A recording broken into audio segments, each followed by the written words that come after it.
अस्सलाम वालेकुम everyone, welcome back to my YouTube channel. Hope you all are doing well. तो आज मैं आपके साथ बहुत ही मज़ेदार सी चाइनीज़ राइस की रेसिपी शेयर करने वाली हूँ। इतने पसंद है मुझे चाइनीज़ राइस के बस, क्योंकि ये बहुत ही आसान सी रेसिपी है और बहुत ही फटाफट से रेडी हो जाती है और इसका टेस्ट भी बहुत मज़ेदार होता है। तो चलें रेसिपी स्टार्ट करते हैं। सबसे पहले मैंने 1 kg बॉइल्ड राइस ले लिए हैं। अगर तो आप चावलों को पहले बॉईल कर लेंगे तो आपके चावल जल्दी से पक जाते हैं। इसके बाद मैंने 1 पाव गाजर ले ली है ऑरेंज वाली। इसके बाद 1 पाव मटर जिसको मैंने बॉईल कर लिया है, 1 पाव हरा प्याज, 1 पाव शिमला मिर्च, हाफ़ kg मैंने लिया है चिकन जिसको बॉईल कर लिया है, 1 बंद गोभी का फूल। इसके बाद मैंने 1.5 कप चिकन स्टॉक लिया है, 2 अंडे लिए हैं, 2 टेबलस्पून मैंने लिया है कुटा हुआ लहसुन। इसके बाद लिया है 2 tablespoon black pepper, 1 tablespoon Chinese salt और 1 टेबलस्पून ही इसमें सादा सॉल्ट ऐड करेंगे। इसके बाद तीनों सॉस 4 टेबलस्पून ऐड करेंगे। अब सबसे पहले स्क्रैम्बल्ड एग रेडी कर लेते हैं। 1 टीस्पून सॉल्ट और 1 टीस्पून ब्लैक पेपर मैंने अंडे के अंदर ऐड कर दिया और इसे अच्छे से फेंट लिया है। थोड़ा सा ऑयल लिया है और इसके अंदर अब अंडा रेडी कर लेंगे। पहले आप अंडा बना के रख लें या तो फिर आप अगर बाद में भी डाल के इसे मिक्स कर लेते हैं, वो जैसे आपकी मर्ज़ी। अगर तो चिकन और चावल आपके बॉईल हों तो विदिन 10 मिनट्स आपके चाइनीज़ राइस रेडी हो जाते हैं और बहुत ही शानदार सी ये रेसिपी बनती है और बहुत ही मज़ेदार लगते हैं। इसका फ्लेवर भी इतना अच्छा होता है और इतनी आसान सी ये रेसिपी होती है ना कि ये खाने में बहुत ही अच्छी लगती है।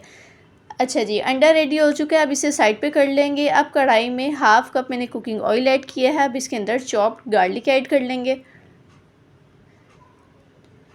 और अब इसे अच्छे से ऑयल में भून लेंगे जब तक इसका कच्चापन ख़त्म नहीं हो जाता। लहसुन का कच्चापन ख़त्म हो जाएगा, फिर आपने इसके अंदर बॉइल्ड चिकन ऐड कर देना है और चिकन को अब लहसुन में भून लेंगे। 2 से 3 मिनट चिकन को भूनने के बाद इसके अंदर स्पाइसेस ऐड कर देंगे। इसके अंदर सॉल्ट ऐड करेंगे, चाइनीज़ सॉल्ट ऐड करेंगे और ब्लैक पेपर ऐड करेंगे। आप अपनी मर्ज़ी से स्पाइसेस अपने कम ज़्यादा कर सकते हैं। साथ ही इसके अंदर मैंने उबले हुए मटर ऐड कर दिए हैं, साथ ही गाजरें ऐड कर देंगे। अब इसके अंदर शिमला मिर्च ऐड करेंगे और फिर से इन सबको अच्छे से मिक्स कर लेंगे। अब मैं इसके अंदर अंडा ऐड कर रही हूँ जो अभी हमने रेडी किया है।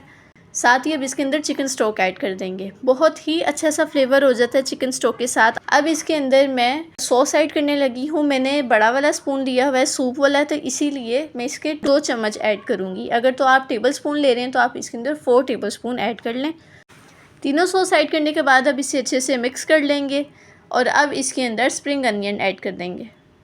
साथ ही इसके अंदर मैं बंद गोभी ऐड कर दूंगी और इतनी अच्छी इसकी खुशबू आ रही थी कि ऐसे लग रहा था जैसा हॉट एंड सावर सूप बन रहा है। उसमें भी यही सारे इंग्रेडिएंट्स होते हैं, तो बहुत ही मज़ेदार सी इसकी खुशबू लग रही थी। अब इसे पका लेंगे और अगर आपको इस पॉइंट पे इसके अंदर नमक और ब्लैक पेपर कम लगे तो आप इसके अंदर मज़ीद ऐड कर सकते हैं। मैंने 1 टीस्पून सॉल्ट और 1 टीस्पून ही ब्लैक पेपर इसके अंदर ऐड किया है। अब चावलों की लेयरिंग कर लेते हैं। सबसे पहले मैंने थोड़ा सा नीचे कुकिंग ऑयल डाला है, उसके ऊपर बॉइल्ड राइस डालेंगे और फिर इसके ऊपर अपनी ये वेजिटेबल्स डाल देंगे। अगेन फिर से इसके ऊपर बॉइल्ड राइस डालेंगे और वेजिटेबल्स डाल देंगे। चलें जी, तकरीबन 5 से 6 मिनट के लिए मैंने चावलों को दम पे लगा दिया है नीचे तवा रखकर हल्की आंच पर, और चावल मेरे रेडी हो चुके हैं। अब इसे हल्का सा मिक्स कर लेते हैं और अब इसे डिश आउट करते हैं। तो बहुत ही शानदार सी चाइनीज़ राइस की रेसिपी मेरी कंप्लीट हो चुकी है। Do try this amazing recipe. I will be back with the new recipes. Till then, अल्लाह हाफिज़।